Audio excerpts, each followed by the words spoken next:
ইব্রাহিম আলাইহিস সালাম ভাবলেন আল্লাহ বলেছেন নো ডিলে, কোনো বিলম্ব নয়, দ্রুত 4টি পাখি তিনি ম্যানেজ করলেন। আল্লাহ পাক বললেন ইব্রাহিম শুধু পাখি ম্যানেজ করলেই হবে না, এই পাখিগুলোকে পোষ বানাতে হবে, এমন ভাবে পাখিগুলোর সাথে ব্যবহার করতে হবে যখন তুমি বাইরে যাবে পাখিগুলো তোমার সঙ্গে বাইরে যায়। তাই হলো ইব্রাহিম আলাইহিস সালাম যখন মরুভূমির দিকে যান, পাখিগুলো ইব্রাহিমের সঙ্গে সঙ্গে মরুভূমিতে যায়। ইব্রাহিম আলাইহিস সালাম যখন বাজারে যান, পাখিগুলো ইব্রাহিম আলাইহিস সালামের সঙ্গে বাজারে যায়। কারণ এমনি ভাবে মারাত্মক ভাবে পাখিগুলো ইব্রাহিমের প্রতি আকৃষ্ট হলেন। ইব্রাহিমের ফুল কনফিডেন্স চলে আসলো পাখিদের প্রতি। আল্লাহ পাক ইব্রাহিমকে বলছেন Ibrahim ready, be ready, ready হয়ে যাও। তুমি না বলেছিলে আমি কেমনে মৃত্যুকে জীবিত করি, এবার আমি তোমাকে তা দেখাবো।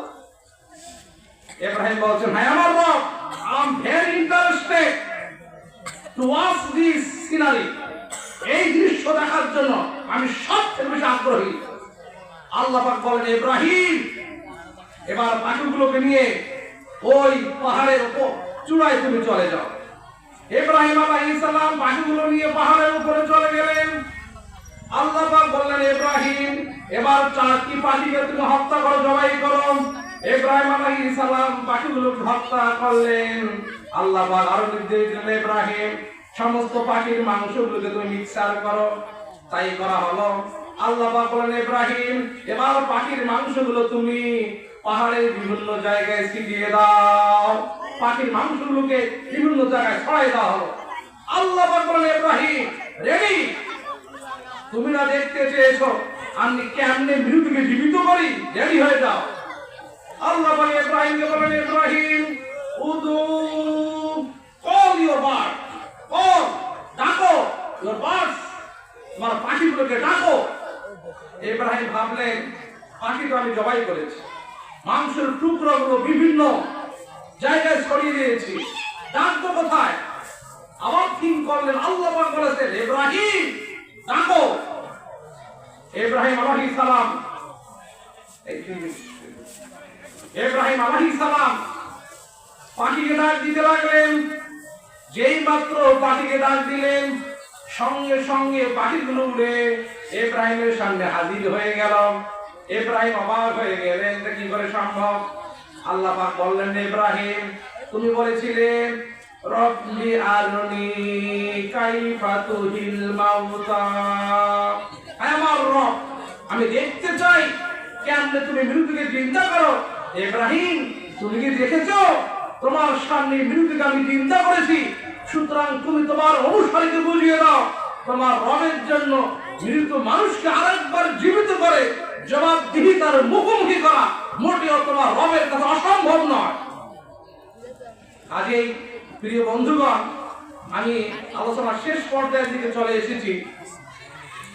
আপনাকে আমাকে এটা ভাবতে হবে এই ক্ষণস্থায়ী পৃথিবীতে আমি মারা গেলাম সবকিছু এখানে ক্লোজ, এমনটি নয়। সেকেন্ড টাইম আবার রব আপনাকে আমাকে জীবিত করবে। সেটা কেমনে করবেন? ফিজিক্সের ভাষায় রাসায়নিক ভাবে কেমনে সম্ভব?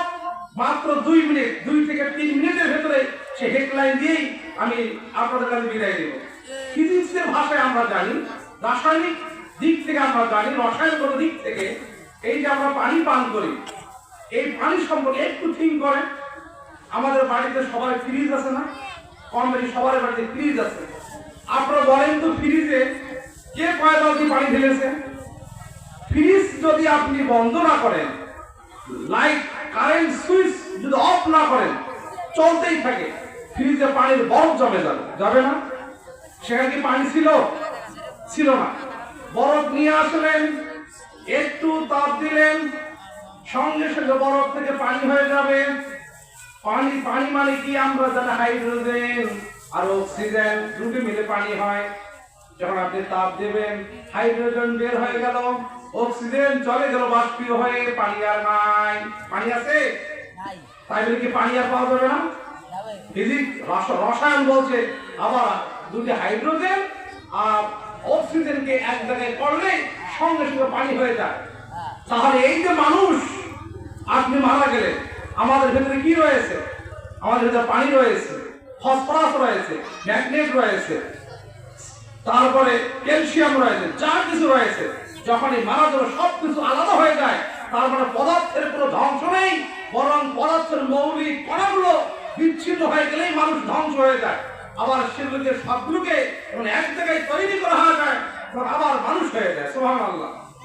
কাজেই আপনি আমি আমার মৃত্যুর পর রবের পক্ষে আপনাকে আমাকে সৃষ্টি করা, it's not so difficult to your creator. আপনার রবের কাছে এটা মোটেই কঠিন বিষয় নয়। আপনাদেরকে অনেক ধন্যবাদ। শৈশবের অনেক স্মৃতি বিজড়িত মুহূর্ত এই মাদ্রাসার সঙ্গে আমাদের জড়িয়ে রয়েছে। সেদিক থেকেই আমি আপনাদের দোয়া চেয়ে নিচ্ছি, আমার জন্য দোয়া করবেন।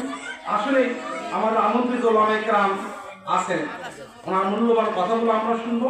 জাস্ট আমি আমার কিছু অপনীয় আপনাদের শেয়ার করলাম। আল্লাহ পাক আমাদের সবাইকে পরকাল কেন্দ্রিক একটি সুন্দর জীবন গঠনের তৌফিক দান করুন। আমরা বলি আমিন। আসসালামু আলাইকুম ওয়া রাহমাতুল্লাহ।